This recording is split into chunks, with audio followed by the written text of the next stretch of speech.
I'm here today to discuss a book versus movie slash show review of The Magicians by Lev Grossman. So in the book, you have Quentin Coldwater, who is like this regular guy trying to get into an Ivy League school, but it turns out he's recruited for an elite magic school called Breakbills. And his best friend Julia is not, well, she doesn't seem to make it. So from then on, the book is mostly about Quentin and how he goes through magic school, finds love, studies magic, and learns about, the life of a magician.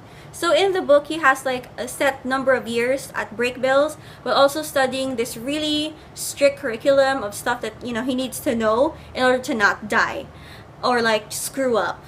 And it's just really interesting because I never found that in the show.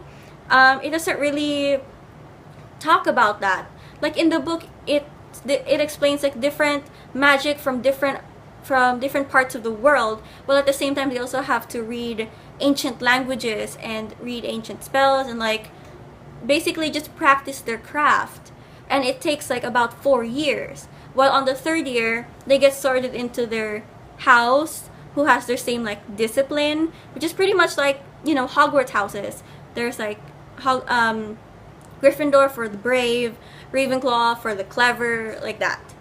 And then in the book, I also noticed how each character has their own flaws and their own personality, and they really do seem like real people. So I was just, one of my favorite characters is actually Elliot, because he's very, very clever. And also I really like the person who played him on the show because he sort of really captured the character.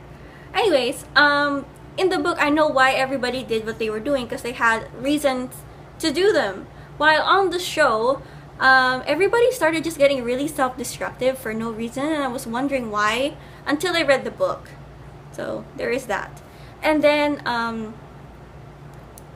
in the book, you have fillery, like your magic world of when you were a kid that you'd read. It just comes to life, and then like you do anything just to get there because it's just this amazing world and you just want to visit it. Like you'd probably want to visit the world of Harry Potter if it was real and you could legit get there, even it's not just a theme park.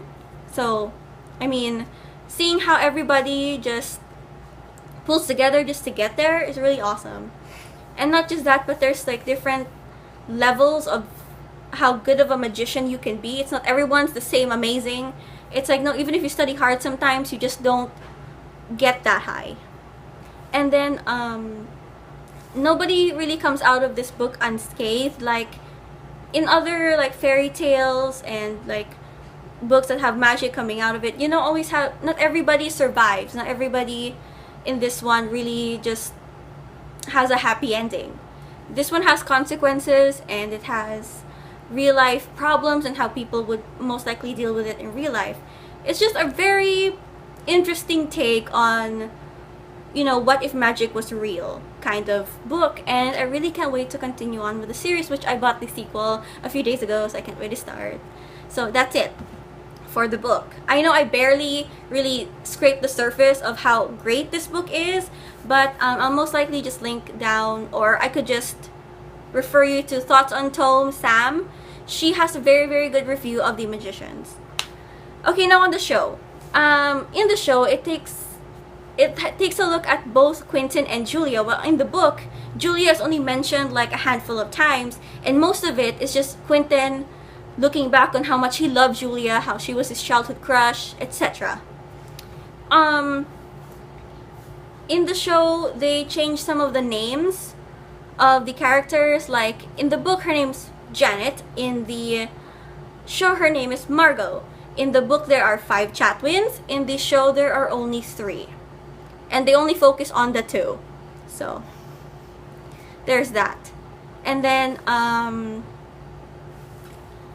it doesn't also, the timeline on the show also doesn't make a lot of sense if you read the book. Because in the book, it takes 4 years for him to get from 0 to, I wouldn't really say hero, but, it takes him 4 years to learn. Whilst on the show, in episode 3, he's already living with with Elliot and Margot, and then it seems like a party house, and like they're the only 3 people in that house, and really there are more. And then they also took away the character of Josh. They added him in towards the end of the series, but more sort of an add-on rather than the main character that he is. And then Richard on the show is like Julia's sort of love interest slash I would say like sobriety person, or like he just teaches her a better form of magic. But in the book, Richard is actually with the Breakbills kids. So, but I could see how why they would transfer some characters and leave some out, because it helps to translate that onto the show so the audience can understand. Because if you haven't read the books, it's just much easier, which is what I did, because I thought, oh, this is so great, you know. I didn't even realize there were additions and changes.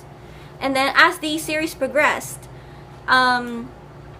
without reading the book, I thought it was great. But then after reading the book, I realized that the characters and the whole plot of the magicians became more of a source material rather than what they were actually going for. Because where they ended the show is not where they ended the book. So I'm actually really interested in reading the sequel and watching the 2nd season. So, you know, if you guys have watched the show, read the books, let's talk about it down in the comments below. Tell me what you think. Did I leave out anything you think I left out? Or yeah, that's it. So thank you for watching. Thank you for sticking around. I will see you guys next time. Bye!